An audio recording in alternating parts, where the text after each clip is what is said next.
이런 2017년은 교회적으로 너무도 중요하고 또 의미 있는 그런 해라, 그렇게 말할 수가 있겠습니다. 왜냐하면 2017년 10월 31일이 종교개혁 500주년이 되는 그런 해이기 때문입니다. 다시 말하면 오늘의 이 대양교회와 같은 한국에뿐 아니고 세계 도처에 개신교회가 탄생하게 된 그런 해이기 때문에 금년 한 해는 교회적으로 아주 의미 있는 그런 한 해라는 것입니다.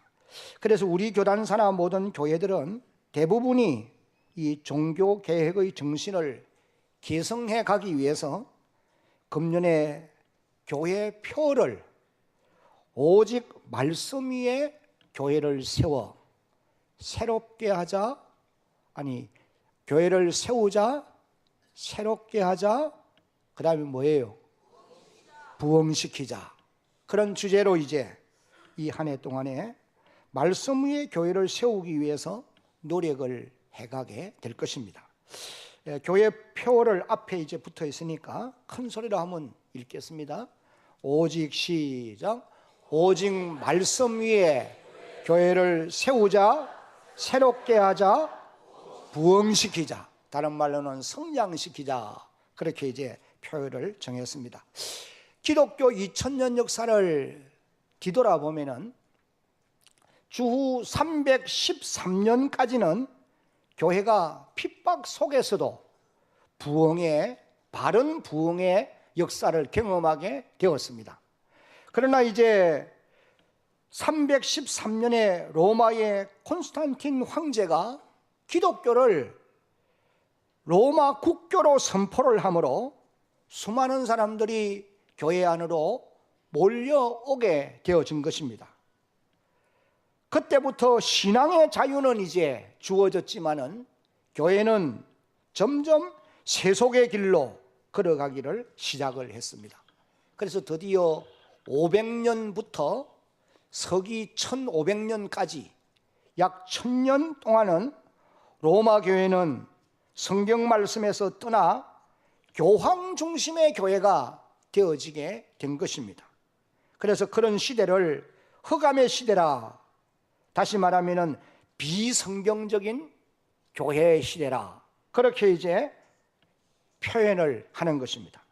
그래서 1515년 10월 31일에 마르틴 루터가 독일 비텐베르그 대학교의 교회 정문에 독일어로 된 95개조 면죄부 논제라고 하는 그런 항의문을 만들어서 그 정문에 붙임으로 종교개혁이 이제 시작이 되어진 것입니다. 루터가 제안한 이 95개조 항의문은 한마디로 표현하면은 현재 로마 천주교회는 비성경적인 하나님이 기뻐하는 교회가 아니라고 하는 이런 이유들로 인해서 잘못된 교회라고 지적한 그런 내용이라고 보시면 되겠습니다. 물론 이제 루터가 이런 종교 개혁을 단행하기 그 이전에도 개혁자들이 많이 있었던 것을 교회사는 기록을 합니다. 1366년에 영국 옥스퍼드 대학 교수이었던 존 위클리프라고 하는 사람은 교황의 권위에 도전해서 누구든지 성경을 읽을 수가 있고 또 성경 말씀대로 살아야 된다고 주장을 하고, 또 천주교회의 핵심인 라틴어 성경, 벌게이트 성경인데 이 성경을 영어 성경으로 번역을 해서 개혁운동을 전개했던 것입니다. 그러다가 이 존 위클리프는 화형을 당해서 생을 마감하고 말았습니다. 그리고 그 후에 또 존 위클리프의 영향을 받은 그의 제자인 요한 후스라고 하는 사람이, 지금도 여러분들이 체코 프라하에 가면은 이 후스의 동상이 세워져 있는 것을 보게 될 것입니다.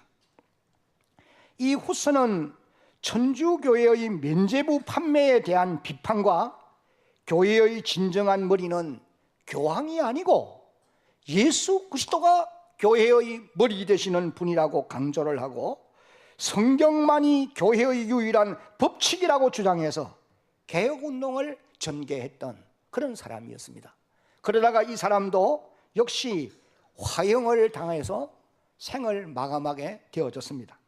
그리고 그 뒤를 이어서 또 이탈리아 출신 사보나롤라라고 하는 이런 사람도 교황 선거에 대한 잘못을 비판하고 교회 개혁을 주장하다가 역시 그 사람도 화형을 당해서 생을 마감하게 되어졌던 것입니다. 그리고 또 우리가 알 수 있는 것은 마르틴 루터가 종교 개혁을 시작한 이후에도 그 뒤를 이어서 계속 수많은 개혁자들이 일어나 오늘의 개신교회의 기초를 놓게 되어졌다는 것입니다. 특별히 존 칼빈 같은 사람은 1536년에 유명한 기독교 강요라고 하는 책을 써서 오늘의 우리 교회와 같은 이런 장로교회의 기초를 놓는 이런 놀라운 역할을 하기도 했던 것입니다.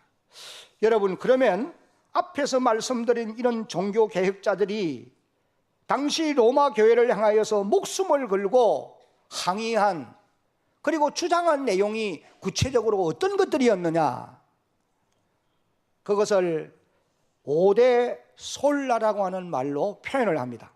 한번 읽어봅니다. 오직 믿음부터 시작.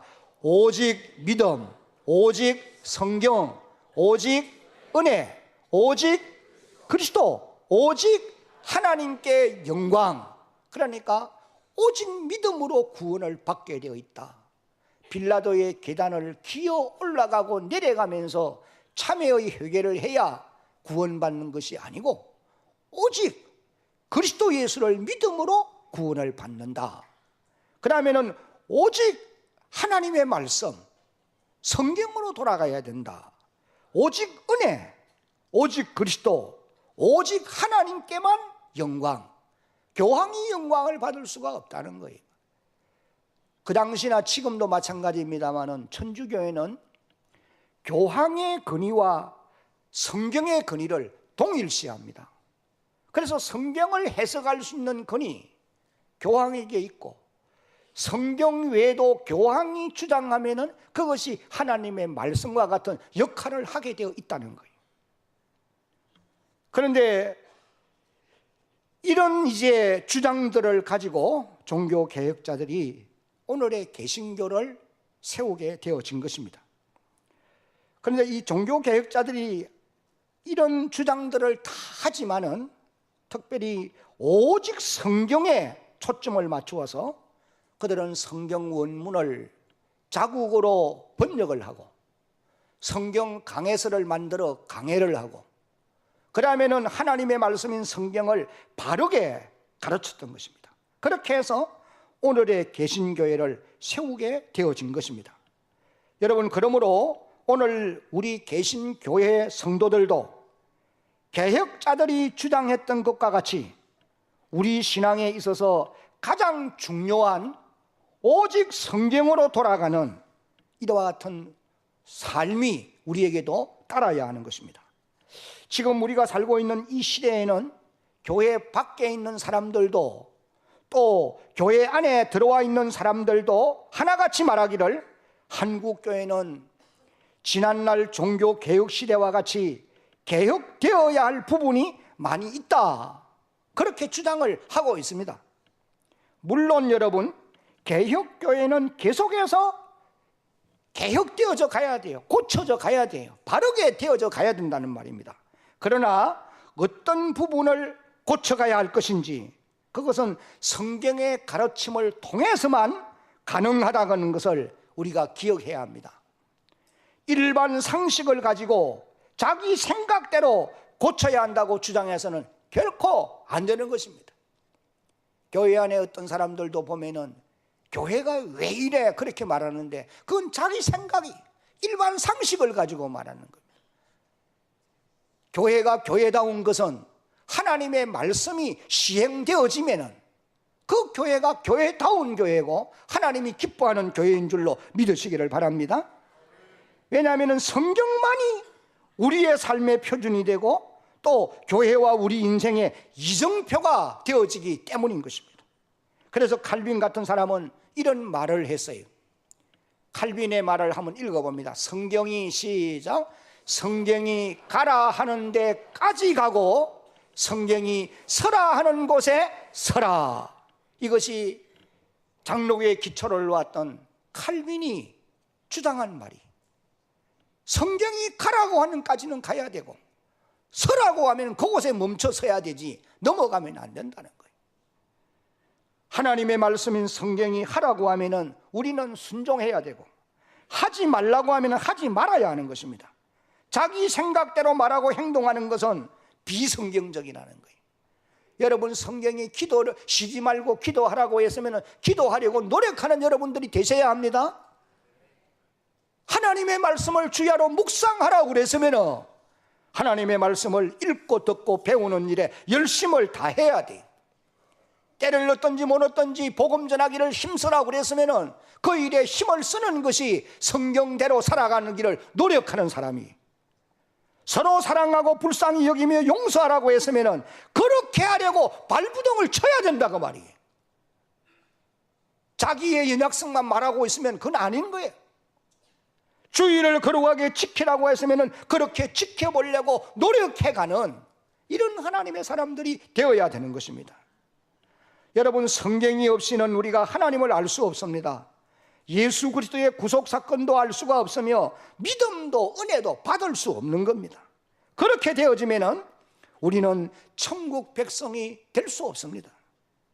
그러므로 성경은 절대 근위를 가진 말씀이기 때문에 그 말씀에 순종의 삶을 살아가는 그런 하나님의 사람들이 되어야 합니다.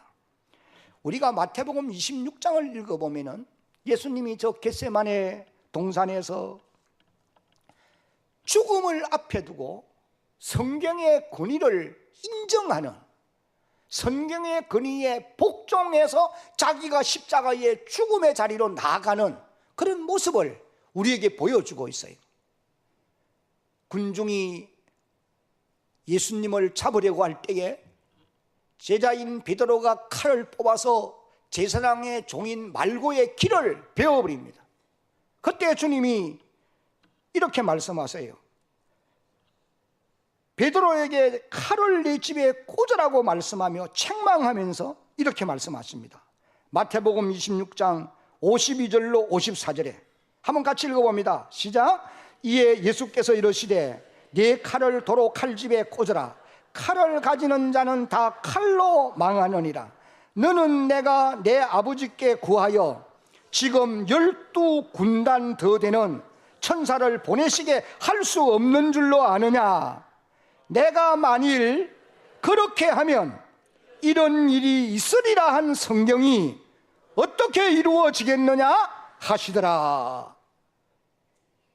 만약에 내가 지금 하늘에 12군단 더 되는, 한 군단은 6,000명인데 12군단이면 몇 명이에요?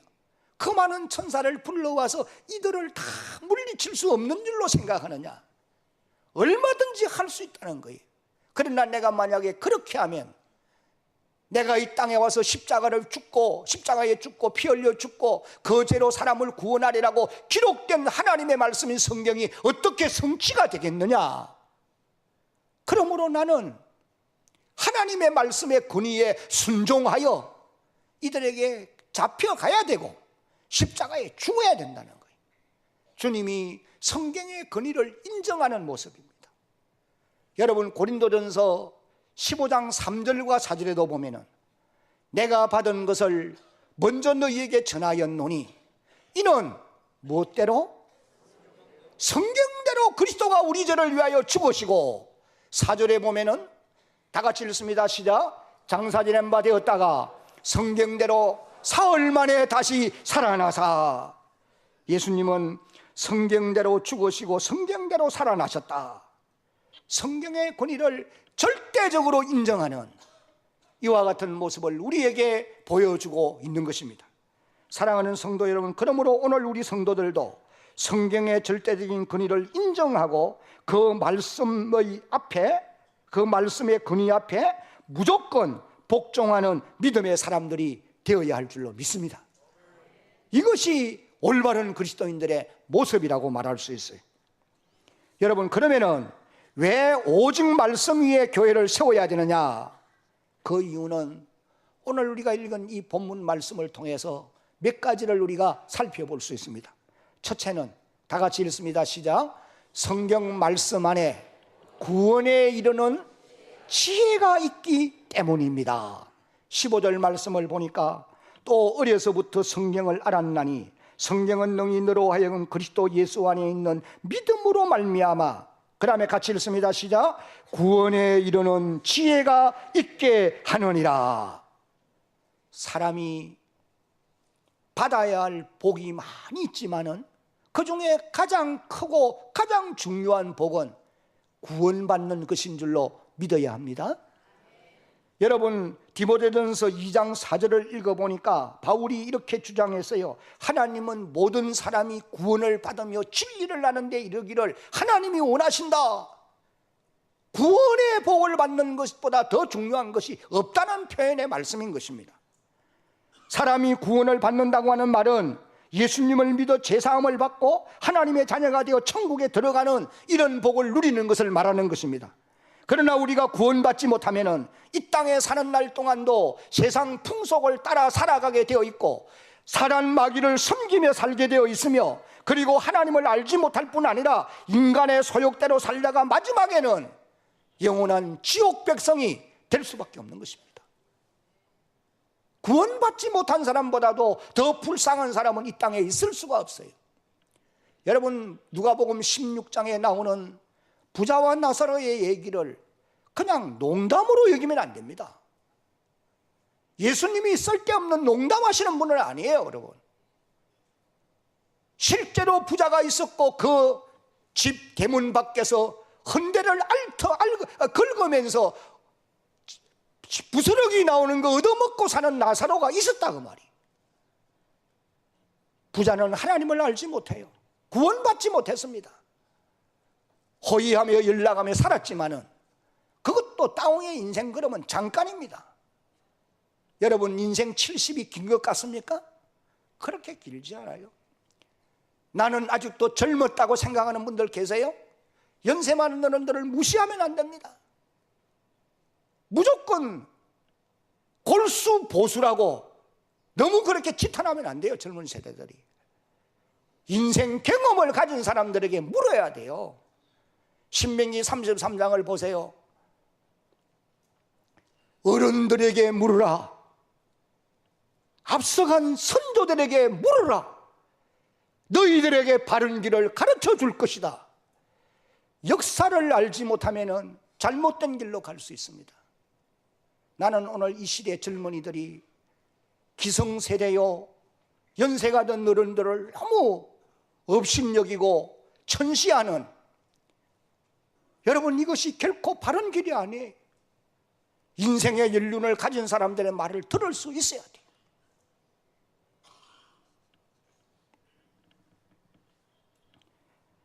그런데 이런 구원의 도리가 성경 안에서만 발견할 수 있다는 거예요. 다른 곳에서는 이런 구원에 이르는 지혜를 얻을 수 있는 곳이 없다는 것입니다. 로마서 10장 17절에 그러므로 믿음은 들음에서 나며 들음은 그리스도의 말씀으로 말미암았느니라.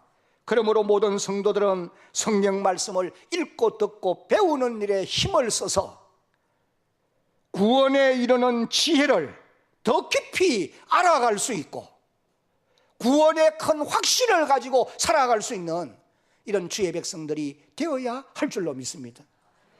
여러분, 여러분의 믿음이 왜 자라지 못하고 왜 구원의 확신이 없는 줄 아십니까? 다른 데 있는 게 아니에요. 여러분이 하나님의 말씀에 무지하기 때문인 것입니다. 믿음 위에 굳게 서는 사람, 구원의 큰 확신을 가지는 사람은 하나님의 말씀을 읽고 듣고 배우는 일에 열심히 하는 사람이. 연세가 든 분들이 예수 믿는 게 참 어렵습니다. 제가 볼 때는 그렇더라고요.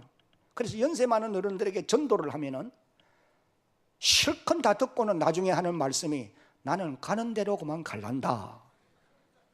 그 길은 망하는 길이란 말이에요. 그래도 막 가던 대로 가겠다는 거예요. 그런데 이런 어른들도 말씀을 계속 듣다가 보니까 이 길이 잘못된 길이로구나. 그럼 구원의 길로 돌아서요. 그런데 그런 분들이 성경을 읽기 시작해요. 성경을 젊은이들보다도 훨씬 더 시간이 있으니까 일수 많이 있습니다. 그러니까 믿음 위에 굳게 서는 거예요. 성경 속에서 구원에 이르는 진리를 우리가 깨닫게 되고 발견하게 되고 또 확신에 거하게 되는 줄로 여러분 믿으시기를 바랍니다. 그 다음에 왜 우리가 말씀 위에 교회를 세워야 되느냐? 두 번째 이유는 같이 읽겠습니다. 시작. 성경은 성령의 감동으로 기록된 책이므로 어느 한 부분도 오류가 없기 때문입니다. 모든 성경은 하나님의 감동으로 된 것으로 그렇게 16절에 기록했습니다. 베드로후서 1장 20절로 21절에 먼저 알 것은 성경의 모든 예언은 사사로이 풀 것이 아니니 21절 다 같이 시작. 예언은 언제든지 사람의 뜻으로 낸 것이 아니요 오직 성령의 감동하심을 받은 사람들이 하나님께 받아 말한 것입니다. 비록 성경의 저자들은 사람이지만은 그 사람들이 성경을 기록할 때에 성령 하나님이 성경 저자인 사람들의 마음을 감화해서 자기 인간의 생각을 기록하지 못하게 하고 또 잘못된 언어를 사용하지 못하게 하고 하나님이 원하시는, 하나님이 기뻐하시는, 하나님이 의도하는 언어를 골라서 조금도 틀린 말이 없이 하나님이 간섭해서 기록하게 했다는 것입니다. 그러므로 성경은 어느 한 부분이라도 오류가 있을 수 없는 거예요. 그래서 시편 19편 7절을 보니까 여호와의 율법은, 여호와의 말씀은 그 말이죠. 한번 따라합시다. 완전하여, 부족함이 없어요. 완전하여 영혼을 소성시키며 여호와의 증거는 확실하여 우둔한 자들로 하여금 지혜롭게 만든다는 것입니다. 여러분, 지혜가 부족합니까? 말씀 속에 있는 지혜를 캐어서 여러분의 보화로 삼으시기를 주의 이름으로 축복합니다. 말씀 속에 지혜가 있고 말씀 속에 명철이 있고 말씀이 우리를 완전한 하나님의 사람으로 만들어가는 것입니다. 많은 다른 사람들처럼 학위가 없고 많이 배우지 못했습니까? 염려하지 마십시오. 하나님의 말씀을 많이 읽고 듣고 배우시기를 바랍니다. 그 말씀이 여러분을 풍성한 삶을 살아갈 수 있도록 만들어줄 줄로 깨달으시기를 바랍니다. 그 다음에 왜 말씀 위에 교회를 세워야 되느냐? 세 번째는 다 같이 시작. 성경 말씀은 교회를 하나님의 사람으로 자라도록 하기 때문입니다. 성경은 구원받은 하나님의 사람들을 성숙한 하나님의 자녀로 만들어주기 때문에 하나님의 말씀으로, 말씀 위에 교회를 세워야 된다는 거예요. 오늘 우리가 읽은 16절 17절에 보니까 모든 성경은 하나님의 감동으로 된 것으로 교훈, 책망, 바르게 함, 의로 교육함, 이것이 성경의 기능입니다. 성경이 하는 일이 첫째, 교훈하는 거예요. 모르는 걸 가르쳐 주는 겁니다. 여러분, 성경을 많이 읽는 사람은 유식하게 되어 있습니다. 그러니까 흔히 사람들이 예수 믿는 사람들을 저 말쟁이 그런 말 하잖아요. 자기들은 말 못하는 거예요, 잘. 그런데 예수 믿는 사람들은 말이 잘하게 되어 있어요. 왜 그런지 아십니까? 그렇다고 또 쓸데없는 말 많이 하는 거 말고 말이죠. 예. 왜냐하면은 하나님의 말씀이 우리를 교훈해서 가르쳐 주는 거예요. 알기 때문에 말한단 말이에요. 그래서 교훈과 그 다음에 뭐예요? 책망하는 거예요. 책망. 우리가 잘못하는데 내버려 두면 그건 망하는 길로 가는 거예요. 잘못할 때는 책망해서 그러면 안 된다, 멈추게도 하고 가기도 하는 것이 하나님 말씀이에요. 책망이에요. 게으른 사람들을 보고는 부지런하여 게으르지 말고 열심을 품고 주를 섬겨라 명령하시는 겁니다. 그 다음에는 교훈과 책망과 바르게 함과, 바르게 하는 게 뭐예요? 교정시키는 겁니다. 책망해도 안 들으면 매들고 때리는 거예요. 그렇게 해서 고치는 것입니다. 그 다음에 의로 교육하기에 유익하니 의로운 사람으로 만들어낸다는 거예요. 여러분, 우리의 이 사람의 육체의 소욕 속에는 타락한 본성이 있기 때문에 이것이 바깥으로 자꾸 나오다가 보면은 악한 사람이 되게 되어 있는 겁니다. 그러나 하나님의 말씀은 우리의 이 육체의 소욕을 제어시키고 하나님이 원하는 성숙한 사람으로 만들어내는, 의로운 사람으로 만들어내는 그런 역할을 말씀이 한다는 거예요. 그래서 여러분이 하루에 말씀을 충분히 읽은 날과 읽지 않은 날 차이가 있습니다. 경험해 보세요. 어르신들 가운데 성경을 많이 읽는 분들이 계세요. 여기 주보에 이제 누가 몇 독 이거 나오는데, 나오는 사람 보면 전부 다 연세 든 어른들이에요. 젊은 사람들은 뭐 하는지 모르지. TV나 볼 줄 알고 핸드폰 들고 게임이나 하는지.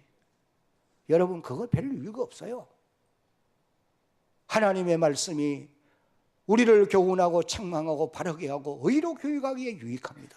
그렇게 해서 우리를 하나님이 원하시는 성숙한 사람으로 만들어내는 줄로 여러분 믿으시기를 바랍니다. 그러므로 우리 성도들은 하나님이 원하시는 성숙한 하나님의 사람으로 자라기 위해서 말씀을 가까이 해야 되겠고, 읽어야 되고, 들어야 되고, 배워가야 돼요. 그 다음에 그 외에도 말씀 위에 교회를 세워야 하는 이유가 무엇이냐? 네 번째는 다 같이 한번 읽어봅니다. 시작. 성경은 우리에게 여러 가지 유익을 가져다 주기 때문입니다. 어떤 유익을 가져다 주느냐? 첫째는 다 같이 한번 읽어봅니다. 시작. 원수보다 지혜롭게 되는 유익을 줍니다. 시편 119편 98절도 같이 읽어봅니다. 시작. 주의 계명들이 항상 나와 함께하므로 그것들이 나를 원수보다 지혜롭게 하나이다. 두 번째는 시작. 경험 많은 스승이나 노인보다 명철하게 하는 유익을 줍니다. 시편 119편 99절로 100절에 내가 주의 증거들을 늘 읊조림으로 나의 명철함이 나의 모든 스승보다 나으며, 100절 다 같이 시작. 주의 법도들을 지킴으로 나의 명철함이 노인보다 나으니라. 인생의 경륜을 많이 가진 이런 어른들보다도 하나님의 말씀을 많이 읽고 듣고 배운 사람들이 더 명철하다는 거예요. 여러분, 여기서 명철이라고 하는 이 단어의 의미는 선과 악을 분별하는 능력을 말합니다. 이게 옳은지 저기 옳은지 분별할 줄 모르는 이런 사람이 되어서는 안 되잖아요. 성경은 우리에게 이 세상을 살아가는 데에 필요한 명철과 지혜를 얻게 하는 그런 유익을 준다는 것입니다. 그 다음에 이제 세 번째는 어떤 유익을 주느냐? 우리를 위경에서 건져 준다라고 말씀합니다. 시편 107편 20절을 같이 한번 읽어봅니다. 시작. 그가 그의 말씀을 보내어 그들을 고치시고 위험한 지경에서 건지시는도다. 한번 따라합시다. 말씀을 보내어. 이 말씀 여러분이 마음에 담으면 좋겠어요. 예수님이 땅에 계시면서 수많은 병든 자를 고치시는데 여러 가지 방법으로 고치십니다. 어떤 병든 자에게는 손을 대시며 내가 원하노니 깨끗함을 받으라, 그렇게도 고쳐주세요. 그러나 대부분의 경우는 말씀으로 고쳐주십니다. 말씀으로 고치세요. 내 믿음이 너를 구원하였느니라. 다 나와버려요. 말씀으로 고쳐요. 여러분, 오늘 이 시대 우리들도 마찬가지입니다. 하나님이 기록된 성경 말씀을 우리에게 주시면서 이 말씀으로 하여금 치료할 자 치료하고 싸맬 자 싸매고 위로할 자 위로하고 병든 자도 고치고 하나님의 능력을 행하시는 것을 믿으시기를 바랍니다. 그래서 우리가 하나님의 말씀을 듣다가 보면은 내 마음의 상처가 치유되어지고 근심이 떠나가게 되고 기쁨이 찾아오게 되어 있고 육신의 질병도 물러가게 되는 이런 역사를 경험하게 될 줄로 여러분 믿으시기를 바랍니다. 오늘도 지금 이 말씀을 듣는 가운데 여러분의 마음에 주의 치료하심이 함께하는 줄 믿으시기를 바랍니다. 성령님 이 시간도 역사하고 계세요. 그 다음에 성경이 우리에게 어떤 유익을 주시느냐? 네 번째 같이 시작. 우리의 마음을 기쁘게 하는 유익을 줍니다. 시편 19편 8절 시작. 여호와의 교훈은 정직하여 마음을 기쁘게 하고. 여러분 마음이 우울합니까? 인생 힘들게 살면서 고달파요? 하나님의 말씀을 가까이 하시기 바랍니다. 이 말씀이 여러분의 마음에 참된 기쁨을 가져다주는 역사가 있게 되어질 것입니다. 이제 말씀을 맺습니다. 성경은 단순한 한 권의 책이 아니라 말씀하시는 하나님 자신이다. 한번 따라합시다. 성경은 말씀하시는 하나님 자신입니다. 그러므로 여러분, 성경을 편다는 것은 하나님을 대면하는 것이다. 그런 생각을 가지고 하나님의 말씀을 대하는, 읽는, 듣는, 배우는 그런 여러분들이 되기를 주의 이름으로 축복합니다.